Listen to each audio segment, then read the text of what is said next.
Hi everybody. Yeah, thank you so much for.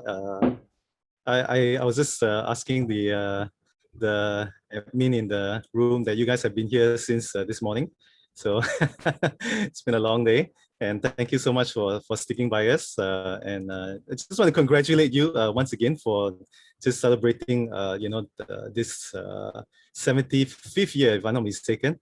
And it's just been a really, really long. I mean, just looking at the history of Boys Brigade, and of course, I've had the opportunity to also work with people in Boys Brigade during our time earlier. In particular, the No Apologies program. And so we're just excited to see you guys again, doing your first conference, over the Zoom, and as well as celebrating your 75th anniversary. So thank you so much for your support in loving young people. I think that's really the key. And so I'm just want to just go in really quickly, because I think our time is limited. So I just want to go in really quickly to talk about it may be a new concept, but maybe it's something that's familiar for many of you. Regardless, I think we just want to just kind of understand how we can really partner with parents, right? And just really partner with parents so that we can elevate the experience, as well as just be able to help the boys that comes through BB to really have a great experience, not only a great experience, but really a transformative experience through their time at BB. So very quickly, if I can just get your quick input, if you can go over to Menti, so you can actually scan the QR code and go straight into the Mentimeter, or I'm going to also click this in the link so that you can copy that. Let me try and see whether I can do that.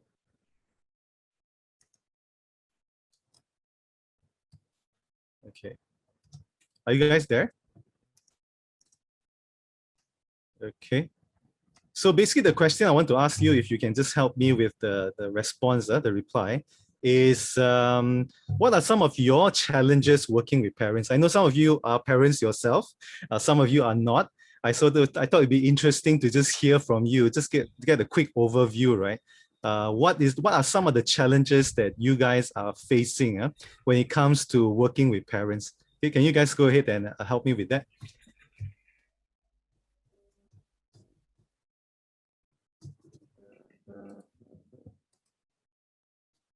Are you able to just give me a thumbs up, give me a reaction button if you're able to do this? Okay, good. Thanks, Mark. Okay, okay, I'm seeing, as you can see them coming, overprotective of their kids. Okay, that's a big challenge. Communication, all right, one of the big ones there as well. Worldview, right? Very different, right? Sometimes with parents. Okay, just giving you a few more moments, right, as we look at this. Okay, communication seems to be one of the really huge struggle or challenge, I think. Social media addiction. We're thinking about the parents or the boys. Okay. Both. Both. If the parents are millennials, yeah. Yeah. The millennial so true, moms. right? Nowadays we have to not only deal with the screen addiction with kids, but also with their parents as well. Okay, the generational gap. Yeah, so communication seems to be high on the list. Yeah, I'm just going to wait for a few more of you to enter. Uninvolved. Okay, I see that. Non-Christian view. So that's kind of the sometimes we're talking about worldview that is different. So it is a struggle as well. I think especially when we are trying to inculcate Christian values, and we have parents who have a totally different worldview. Okay, helicopter parenting. I think I heard that earlier in the discussion. Okay. I guess helicopter parents can be lumped up together with overprotective their kids as well. I don't know what does WAVO working. Okay, I'm not too sure about that. Strict parenting. Okay, generally uninvolved, protective. Okay, this seems to be the three key things. Okay, All right. I guess you can keep them coming. I'll probably share this later on with the team so that you can just have an overview of what you guys have responded. Okay. I think I'm hearing some feedback. If the admin can just help me to just kind of mute that, then that'll be great. Okay. All right. So thank you. Okay. All right, still coming in. So I guess uninvolved communication and being very protective is the three main challenges. Okay, thank you so much for sharing. I appreciate that. And I just wanted to move on from here and just to share basically the heart of what I wanted to share today. As we look at the whole idea of being involved with parents, I guess you have this saying before, right? That it actually takes a village, or in this sense, in our Malay.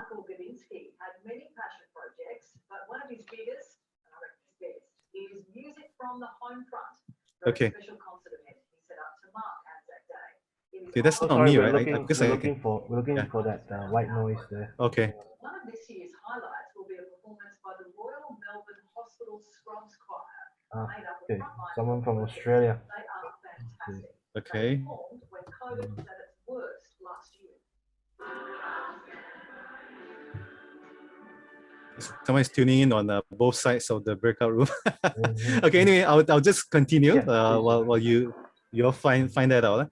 So it takes the saying, right? It takes a village to raise a child, or in the Malaysian context, it takes a kampong to raise a child. I think we are very familiar with this, and I think the whole idea. There he is. There we go. Okay, thank you, Mark. Okay, so again, coming back to the context of this quotation, I think we really need to recognize the importance of partnering with our parents to create this kampong, or this holistic environment, one which actually helps our teens and children to thrive in this world. And I think we really need to look back at this, the idea of this. And of course, this is where I guess the table of support comes in. So I think besides parents, right, our young people actually need the guidance and support from good friends. So now, okay, friendship is important, from good friends as well as other trusted adults as they fight the storms of adolescence. And so I know some of you are familiar with the whole idea of King Arthur and the Knight of the Round Table, right? Obviously, some people say this is actually based on legend and things like that. Yeah, there's some truth to that. I wouldn't go into the details, but the whole idea was that the King Arthur at that time, with the legend behind this, right? He has what we call the Knight of the Round Table, where he wanted to bring in, legend has it that the table was as large that it could feed in actually 1,600 people, 1,600 men, who were obviously exaggeration, but just having people coming together. Knights who are virtuous in nature, coming together obviously to uphold certain values and certain honors and things like that. And obviously this is kind of like the legend behind it. But when it comes to the table of support for our understanding, right? And I want you to, we don't have time to do this here, but if you can, right? I thought this was a really good exercise, even for myself when I started thinking about it, right? If you had a dinner celebration, for example, okay, and you are seated in one of the chairs, right? Who are the other 7 people or 8 people, or even 9 people, if it's a 10 seated table, right? 10 seats table, who will be the other people that you will invite to have this dinner with you? And very interestingly, I did this exercise not just with young people. I also did this exercise with incarcerated father in prison. I serve them from time to time here in Singapore at Changi Prison. I also do this exercise, right? And I tell you, it's not an easy exercise to do, because I did it with my children as well. We end up like, okay, mommy's going to sit on one, daddy's going to sit on another one, and I'm going to have my sister. Then I'll say, okay, no, all this represents family. Okay, so family represents one seat. So who are the other people they're going to fit? And of course, we talk about fitting in a mentor.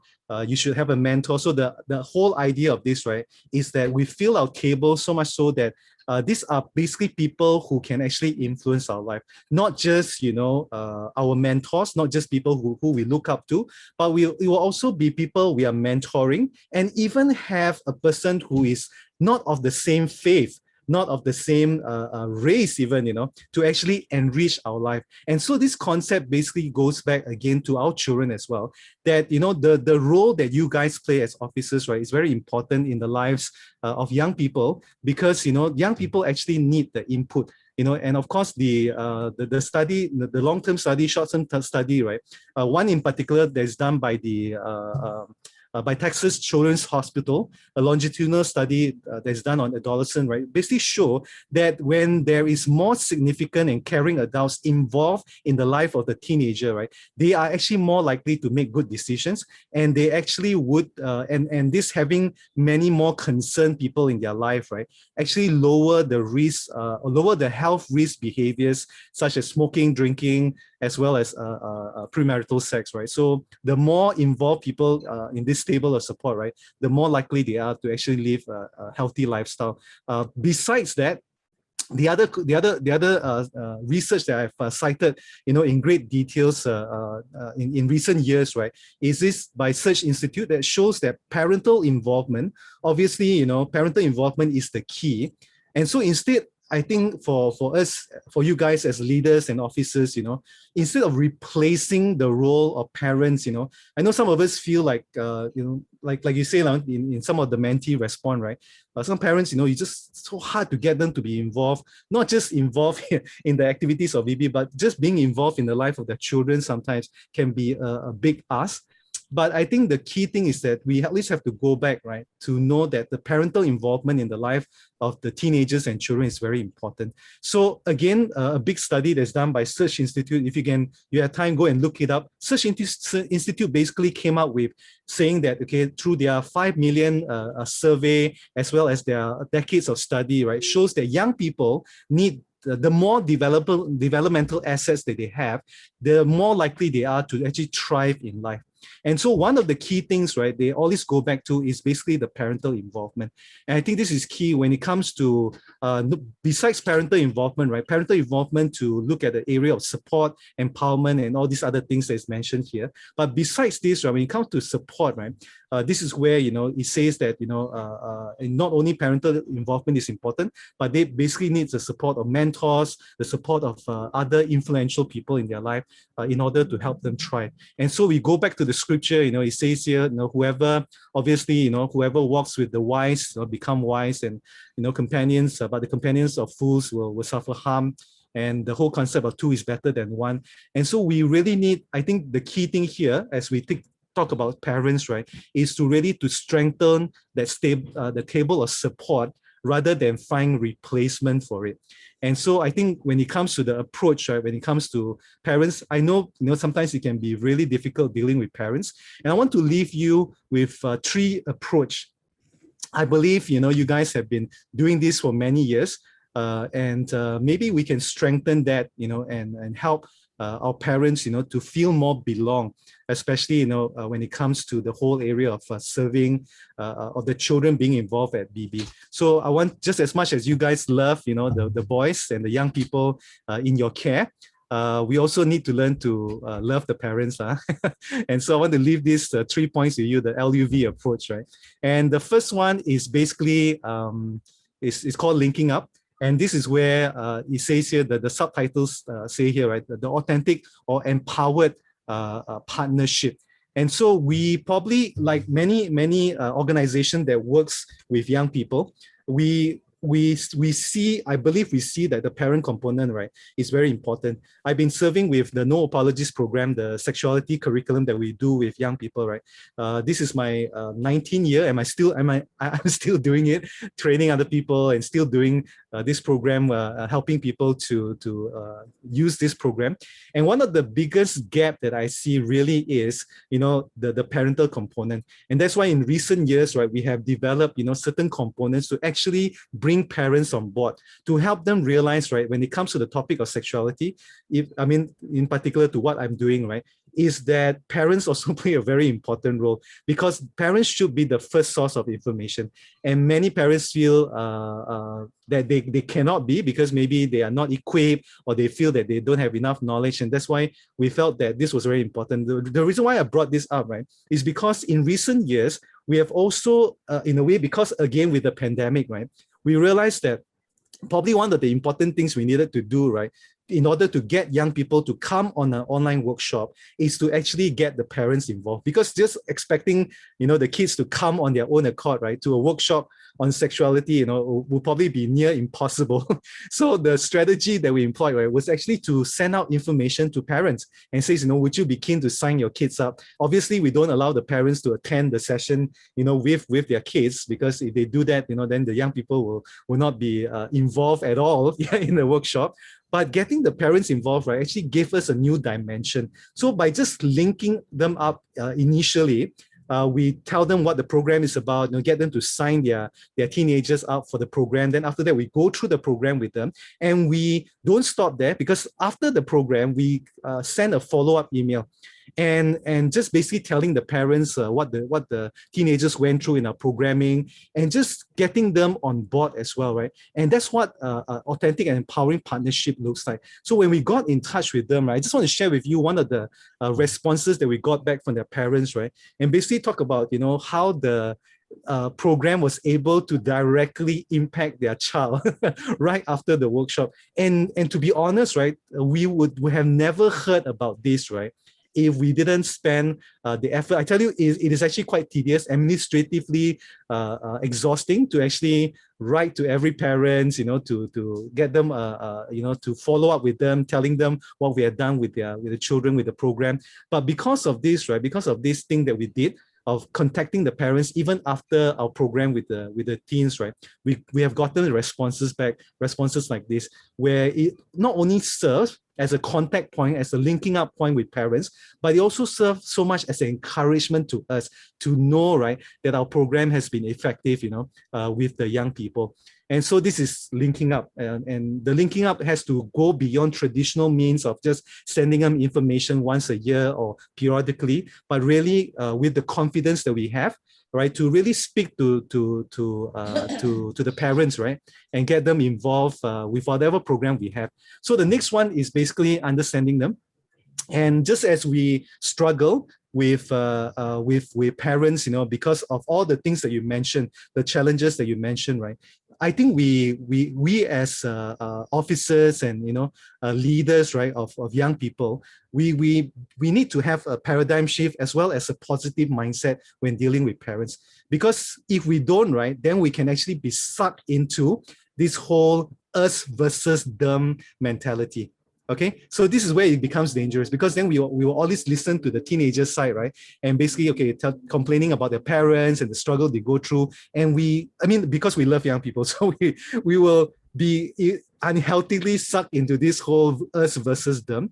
And so connecting with parents is important, and understanding them is also important. And when we try to understand them, right, it's really coming with this positive mindset, right? To know that every complaint or every unpleasant encounter that we have with a parent, right, okay, is a seed of solution, and every contribution that comes from, or complaint that comes from his parents, right, received from parents, can be a seed towards solution, can be a seed towards a contribution of how we can connect better with parents. And I think the key here really is confidence.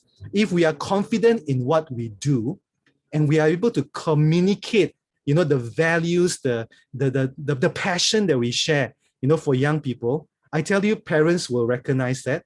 And as when we do more to link up with them, to come with a positive mindset for parents, to see them as allies rather as the enemy. Okay. And I tell you, this is where I think things will begin to change. Then last but not least, right, is basically the V of our LUV approach, right, is to value the parents. And I think when we genuinely welcome parents, right, to contribute to, it can be as simple as just, hearing their feedback, right? And not just, increasing attendance, but just getting their feedback and to share with them, right? I think programming is important, activity is important, but I think to be able to get parents to value parents, right, for their contribution, whether it is them hearing their feedback, whether it's just gaining their trust, for example. What we're actually doing is we're actually building a relational capital with parents, and to value them, to see them as an asset. Okay, and when we do that, I tell you, when our parents feel welcome, and whatever feedback we hear from them, okay, we take it to heart. We engage them. What will happen, right? Is what you're going to build is a very strong parent culture in BB.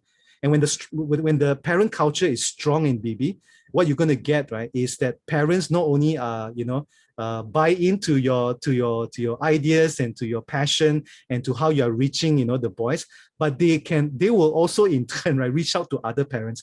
Can you see the value in that? When this kampong engagement, right, really would help supplement, the role of BB when parents begin to reach out to other parents. Okay, so again, instead of seeing parents as adversaries, right, you see them as ally, and this is where you in turn will begin to see the value of creating a strong parent culture within the activities and within the whole ministry that you do. All right, so just as much as you love parents, I hope that you'll remember to, just as much as you love the kids, I hope that you will love the parents as well and continue to engage them so that you can strengthen the table of support, because our young people need that. They need more than just their mentors. They need more than just their parents.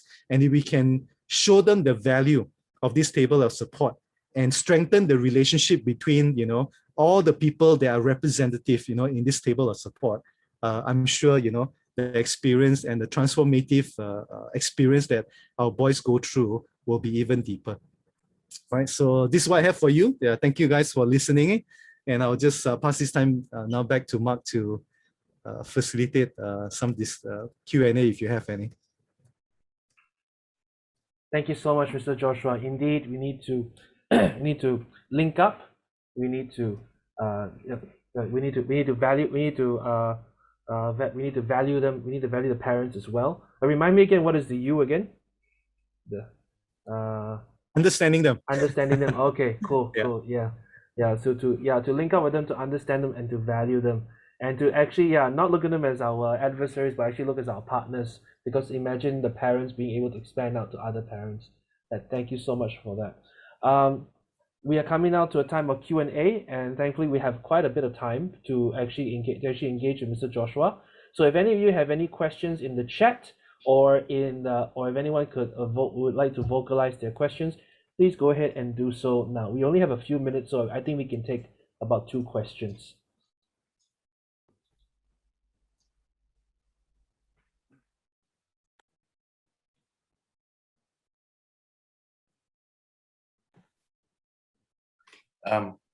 Good evening, everyone. Good afternoon, everyone. Godfrey from 13th KK. My question is, one or two of your most memorable incidences whereby you had major opposition from parents, how did you cope with it? How did you deal with it? Or how did you, prevent it, if any? Yeah. I always tell parents, right, that because when I first started speaking to parents, I've always been a youth, minister at heart, right from my, just like some of you guys who grew up with BB, right, from being a leader to, serving, and so then after that you realize your role changed, right? You have to start speaking to parents, and I think one of the mistakes that I made, being a very, excited youth minister ministering to young people, right, is that I actually take parents for granted, and I again, not like what I say, right, I only see them as like, because I'm siding the young people, right? I see them as the enemy as it is, because I hear so much complaints from the young people, and I decided, or not decided, but rather, because of the heart I have for them, empathize with them. And so when I speak to parents, right, sometimes it can be like scolding them. And so, obviously, most parents, don't vocalize their displeasure, but some of them do. And what I've learned to deal with that, right, is to really take it in, and obviously I try not to argue too much with them, to take it in. And one of the things that we have to deal with, right, very much is that, like you say, they're very opposed, for example, to an idea that you have, or to a concept that you have. And so what I've learned through the years is just to take it in, and my transformation of, or rather, not say transformation, but my journey starts to change, right? When I begin to see parents, right, as fellow travelers, and that's how I always start my parenting talk. I tell the parents that is in my group, right, or in the session that I have, that I actually see them as fellow travelers, because our goal is the same. Our goal is really to help either their children, or to help understand a certain concept, a certain way to do things better, so that we can engage the young people. So I view them as fellow travelers. And so I think when I began to do that, right, what has changed for me is that then I feel that my tone of voice, the way I approach a certain topic, right, also changed. From being like, a top down, okay, parents, you should be doing this and this and that, to like, okay, let's journey together. Let's learn together how to overcome, a particular issue that we're struggling with, when it comes to the young people. And so I think that has really been my take home, in this journey of dealing with parents. And so, yep, I hope that helps. Thank you so much, Mr. Joshua. I think we have time for one final question. Anybody? One final question? Hey, Joshua, I have a question. If teenagers, teenagers who come to us and share very confidential information, for example, their tendency of same-sex attraction, and they told us that